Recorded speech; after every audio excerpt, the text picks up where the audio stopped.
Hey YouTubers, I'm Richie B. Welcome to Waffle Free Tech, and today I want to talk about GeForce Now. So what exactly is GeForce Now, and is it any good? Well, let's dive right in and take a look.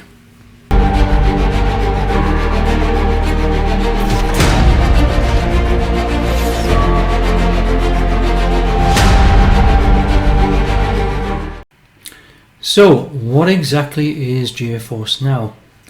Well, simply put, in a nutshell, it's a service where you are delivered a virtual gaming machine.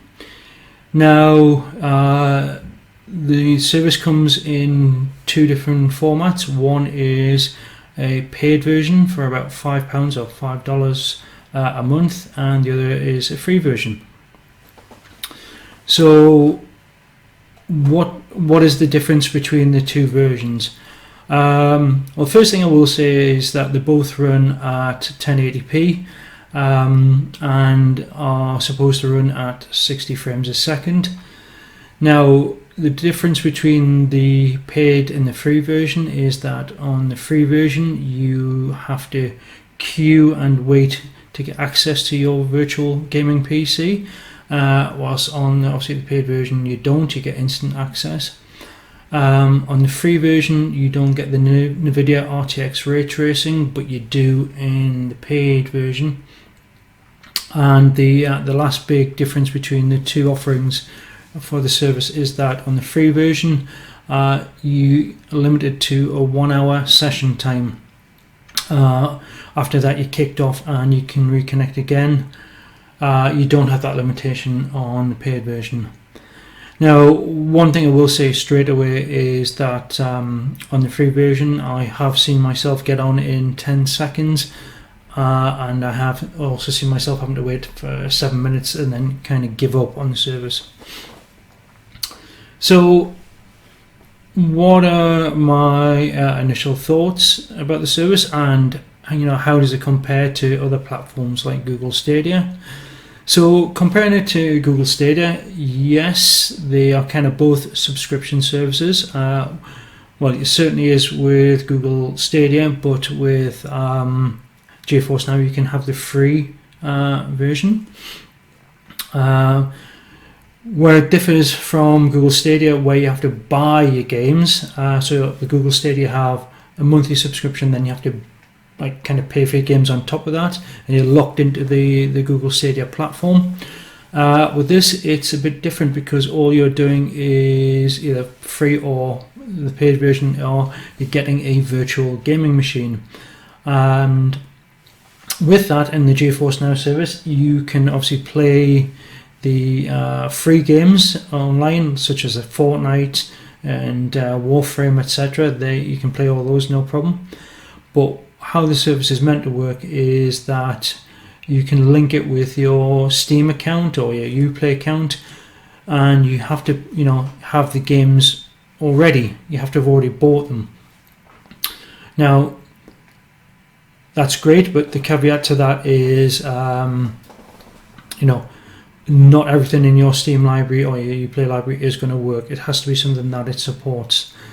I prefer this option because obviously I'm a little bit worried about things like Google Stadia when you're locked into their platform, and Google has a terrible history of scrapping a platform after a couple of years if it doesn't take off. So that is a good bonus for GeForce Now.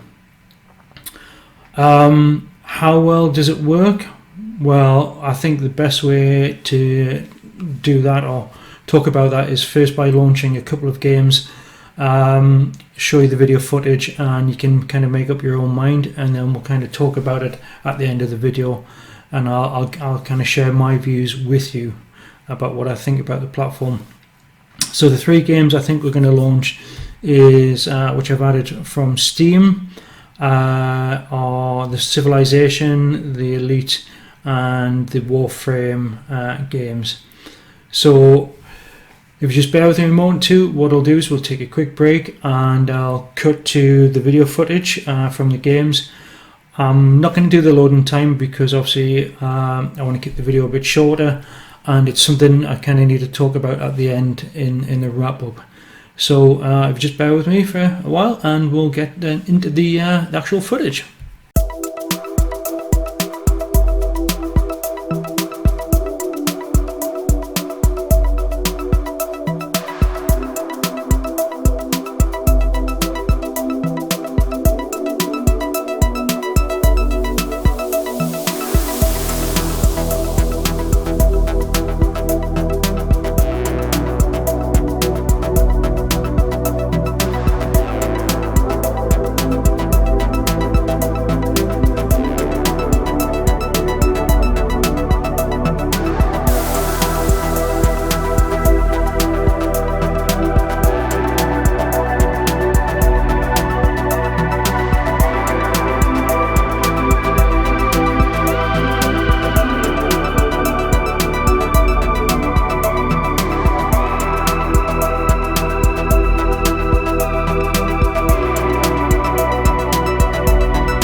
So, what are my final thoughts? Well, before we get into that, I just want to point out from the very start that, my final thoughts are purely my opinions based on my experiences, and I'm not saying that this is the same for everyone, literally just based on the experiences I've had. So first up, I think the biggest problem is machine persistence. And what do I mean by that? Well, I've noticed on many occasions when I've reconnected, I've connected obviously to a different virtual machine. Now that in itself wouldn't be a problem, but when you're using it with Steam games, with the Steam integration, that becomes a big problem. And why does it become a problem? Well, as many of you know that who use Steam, if you sign into Steam from another computer, it will ask you to re-authenticate your account by sending you an email and sending you a unique code, which you have to enter into Steam. That's the first problem, and you know, if you're getting that 3 times out of 5, it gets pretty monotonous. The other thing is that, along the same kind of vein there, is that I've seen on a number of occasions that Steam thinks it's a fresh machine and wants to do a fresh install of the application. Yeah, I know it takes only 2 seconds to do that setup, but again, it's another annoyance where they haven't got the integration with Steam quite right. Now, Nvidia could say, hey, nothing to do with us, we're just providing a virtual machine, and Steam say, yeah, you know, it's just because it's, you know, connecting to a new machine, so standard way our system works for security. I think what happens is those two parties need to come together and talk this out, because, you know, that for me is a big Achilles heel. The other thing, and again, I'm not saying this affects everyone, but 2 weeks ago when the service first came out of beta, it worked absolutely brilliantly. Playing the games, I could barely tell the difference between my RTX desktop machine and the virtual machine. It was a very close approximation. Yeah, it wasn't 100% there, but it wasn't bad. It was fairly close, and there was no real massive perceivable lag or compression artifacts from playing it remotely.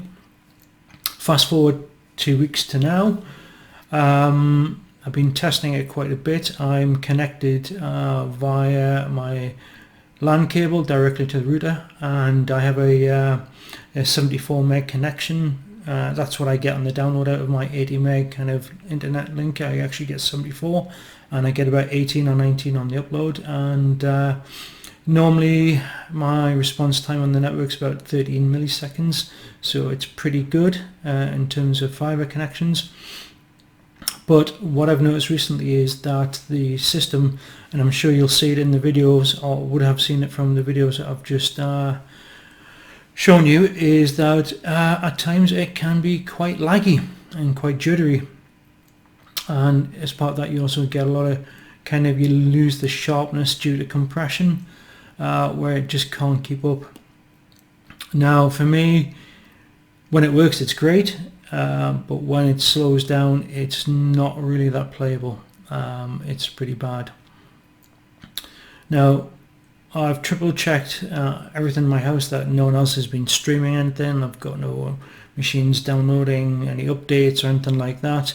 I've monitored my network connection with Performance Monitor and various other tools, and my connection has been consistent during testing. But you would have noticed on the right hand side, like the little Wi-Fi logo, popping up, occasionally saying spotty connection. Now I can show you that is nothing to do with my local connection. That's remained rock steady and very consistent. So I can only assume that maybe it's the distance from the server, and at busier times that kind of slows down a bit. I don't know. You know, this is purely just my experience. So before you guys start flaming me in the comments, you know, please be gentle. I'm just trying to tell you what I've experienced. So anyway, yeah, my final thoughts are it shows promise, but like Google Stadia, it needs a lot of work still, and it's a long way off from being, you know, raw PC, like desktop PC performance that you have in your home. You know, I'd like to see maybe in another 2 or 3 years, yeah, may get to the same level as your desktop PC, but it's not there yet. Anyway, I'm going to wrap it up now because I've been blabbering on long enough. I hope you enjoyed the video. I hope it was useful. So if you liked the video, give it a big thumbs up, please. If you didn't, the big thumbs down is for you. It'd be great if you could like and subscribe. That would really help me out with the channel because I'm a new channel. I'm just trying to get it started. So yeah, thanks for watching, and hopefully I'll see you guys again real soon. Bye now.